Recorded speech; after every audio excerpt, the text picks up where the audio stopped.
Excuse me. My name is Angela Lenzo, and I am accompanied by Derek Fanso, Kristen Nelson, Joanna Larson, and our colleague from the OT department, Yolanda Scarpati. So we're here representing Thomas Jefferson University and our pro bono organization, Hands of Hope. We're excited to have the opportunity to be here today in the presence of so many notable universities and professionals to describe to you our current pro bono model and to share with you our new direction, which is an interdisciplinary approach to promoting home safety with aging in place. So first, I just wanted to provide you with a little bit of background information about our current pro bono model. In short, we are a student-run organization focused on providing pro bono care in the Philadelphia community. We provide an interdisciplinary experience through hands-on clinical experience.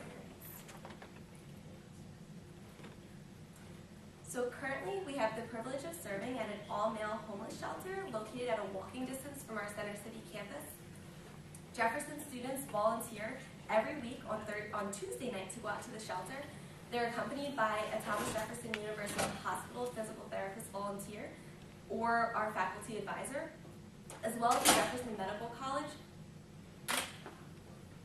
The Jefferson Medical College's program, Jeff Hope. So upon arriving at the shelter, we sign the guests in, we take their vitals, and then we document and provide patient-centered care for a variety of different complaints, including musculoskeletal, neuromuscular, and vestibular.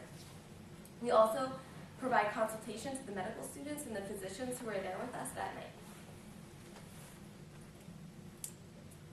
So this past summer, we decided we wanted to expand our mission to establish a working relationship with a current nonprofit organization in our community entitled Penn's Village.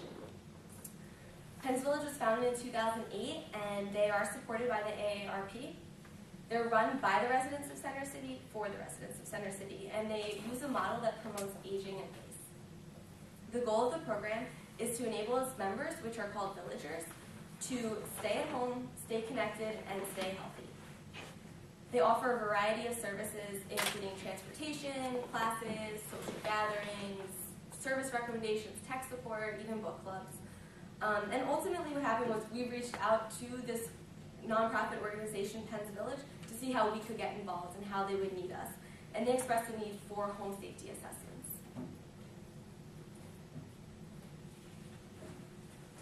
So our relationship with Penn's Village has allowed us to expand Hands of Hope's mission in some really valuable ways.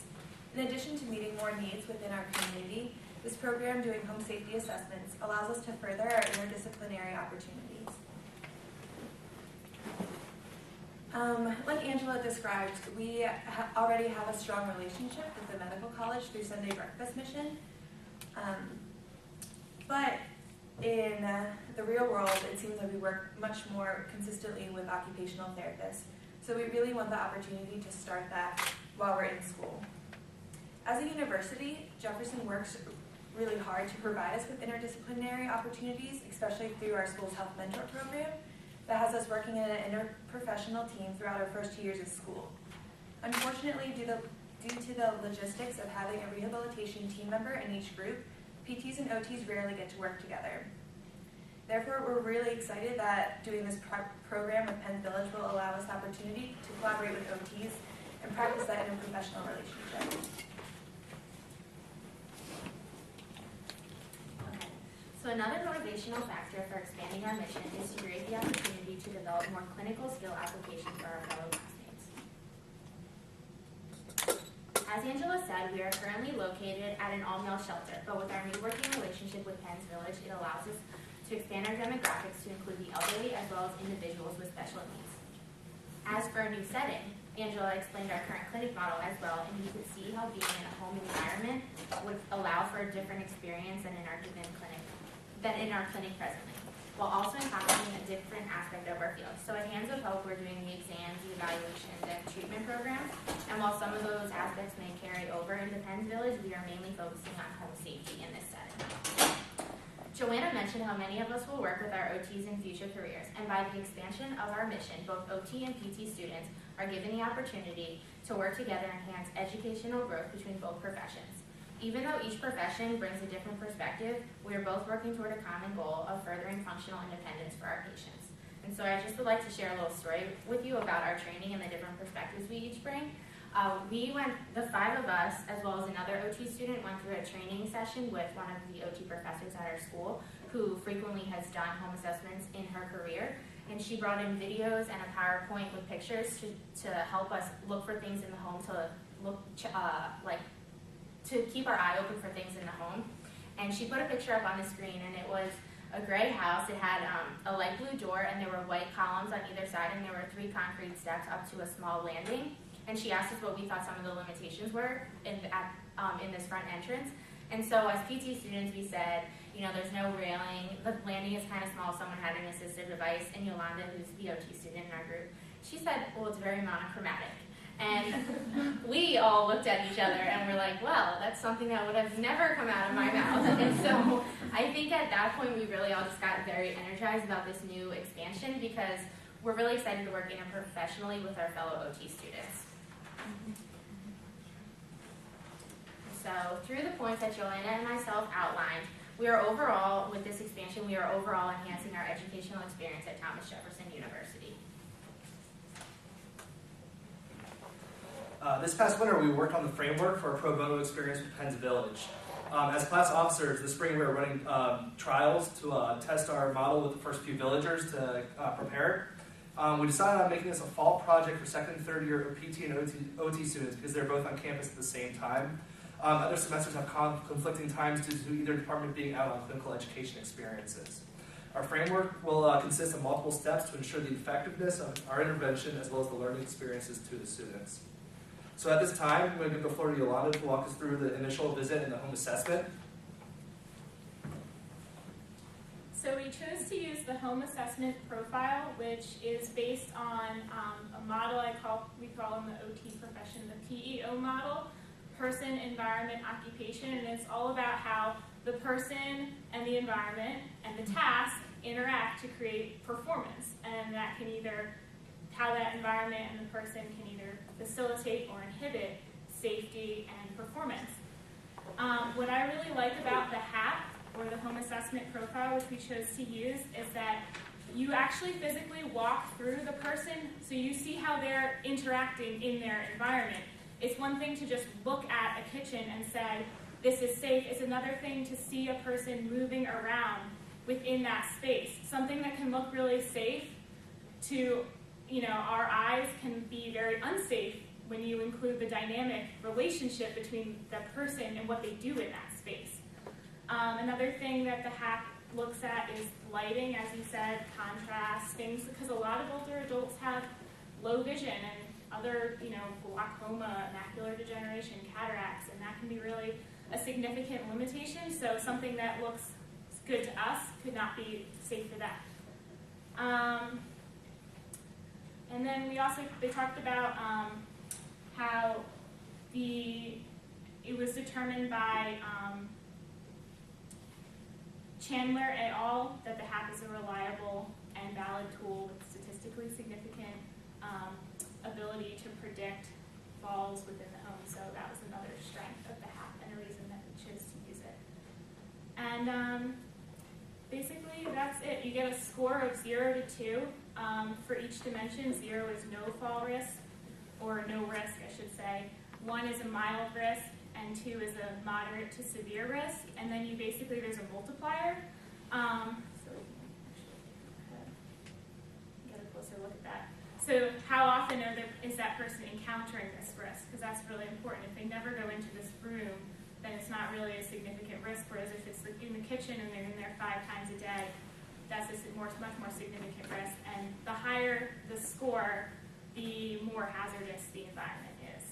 And then basically we kind of go over that with the client that we see afterwards, and we can talk about where we saw the risks. Thank you. The next step for our framework will consist of a post-assessment meeting. The meeting is between a PT and OT student as well as a faculty advisor, and together we determine the highest risk of hazard for an individual and generate a plan of action. We'll also prepare a quality of life outcome test for the villager. They take this before we give our recommendations, and then we have a follow-up to see whether the recommendations that we implement are effective for the villager. We chose the Fall Efficacy Scale International as our quality of life assessment. It's quick and easy to take. It consists of 16 questions and determines a individual's confidence with functional activities that they're performing in their everyday lives. Higher score means the patient has a greater concern, and so we're hoping to see maybe more confidence in their home after we try to implement some, or have them implement some of these recommendations. And then the next step will consist of a follow-up meeting with the villagers, we said, to give them our recommendations, as well as provide the quality of life outcome to measure impact for the villager. We will then use a student outcome measure to assess our module's impact on the student's learning experience as well.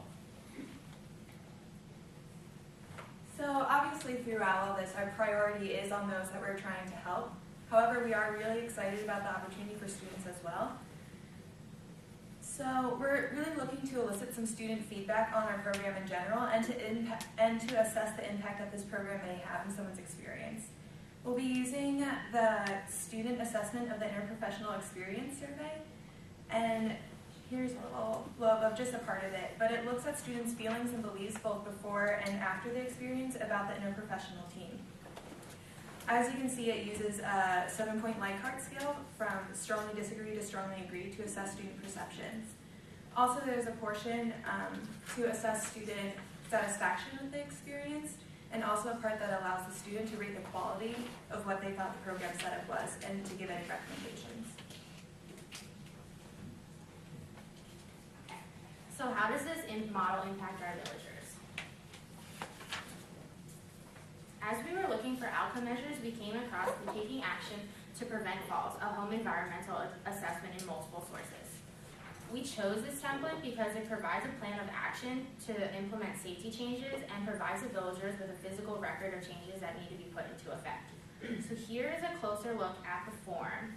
And we were thinking of putting this form into an Excel document, so if we needed to add things in, we could, but they cover most of the problem areas.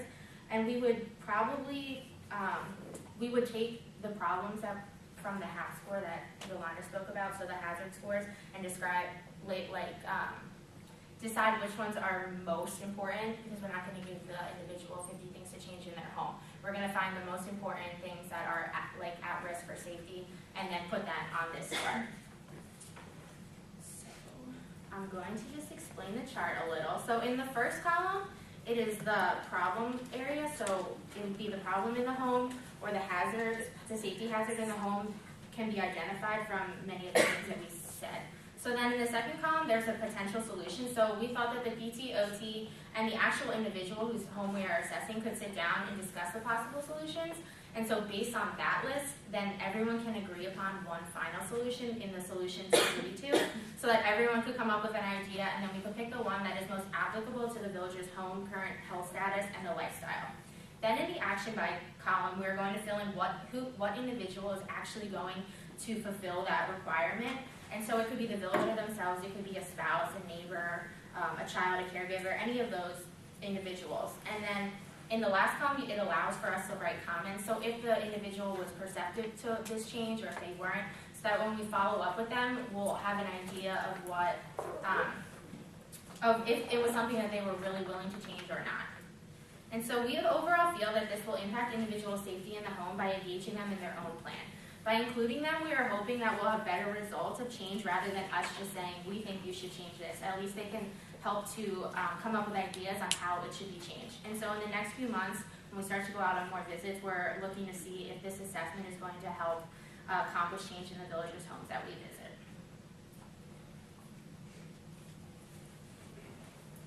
The APETA's definition of professionalism highlights the core values of altruism, excellence, caring, ethics, respect, communication, and accountability. Our organization strives to provide interprofessional and intraprofessional experience to give back to the Philadelphia community and assist our students in developing and strengthening these core values. I want to thank you all for your time. These are our resources here for preparing a presentation, as well as our framework.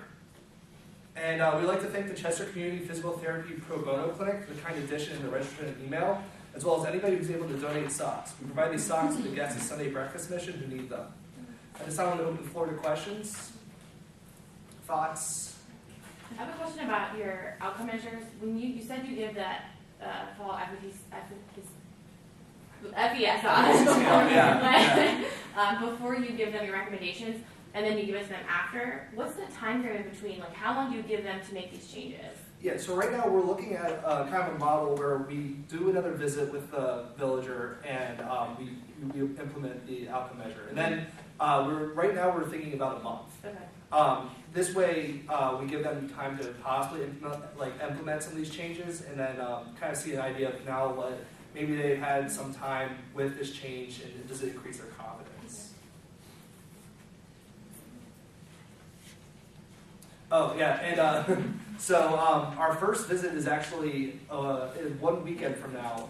It took some time to get this model ready, so we're very excited to get this started and maybe come back with some feedback next year on what we've seen, especially with our first fall project after we get a few test runs out of the way. So are the people in this village volunteering to have you do this for them? Do they sign up like this is something they'd be interested in? Yeah. And then you go, okay. So we have contact with Penn's Village, and she sends out emails. They have an email group and kind of asks, is this something that people would be interested in? And we've actually gotten some feedback. We have a group set up right now who we're getting ready to visit, and she's gotten some emails of interest. So we're also, the reason why it's also just a fall project, other than just that, is that it might give some time for turnover, where either people want a reassessment or there's some new members. We don't want to completely dry out our, like the reserve. I think in the fall, if we get a bunch done, we can probably get the majority of people who need it or who will like it taken care of, and then each year see if there's any reassessments or any new members and that kind of model. The Penn's Village itself has, you can have a couple different tiers of membership levels, and they get monthly newsletters, and there's access to information about everything that they offer. So That's awesome. And they even recently, last month, had a class about safety in the home at their center, but then, so hopefully that would spark some interest in people actually wanting their own assessment. Yeah. I love this. That's an awesome concept. Just because that's everything that you want them to continue when they're not with you. So that's really cool that you're putting it in their environment. That's awesome. So. Yeah, we're hoping that will also increase awareness because some people may not realize they're unsafe. See, that's a huge thing, I think, too. People don't even recognize. And I think that's an open conversation while we're there as well, because they may not realize that the way they're doing it is either very difficult or I see you're having trouble with this activity. They might be like, well, it's just the way I've always done it, That could be a simple thing. that was one of our biggest problems with finding an outcome measure as well, because if you say, do you feel unsafe, well, they might not. They don't realize they're unsafe. So we kind of speed barriers. Yeah. I'm currently on my field work, so I'm full-time at Bryn Mawr Hospital, and I work every day with the physical therapists, and we co-treat, we co-eval, and every day we see more and more older adults in the hospital for falls, so it's definitely something that I see every day how much of a need this is. Any other questions? And if anyone has any ideas they'd like to throw at us, this is still a test trial, so we'd love to even if you guys want to wait and later on meet with us and talk to us or get our contact information. We would love to open a conversation about how to make this as effective as possible as well. Thank you. Yeah. Thank you.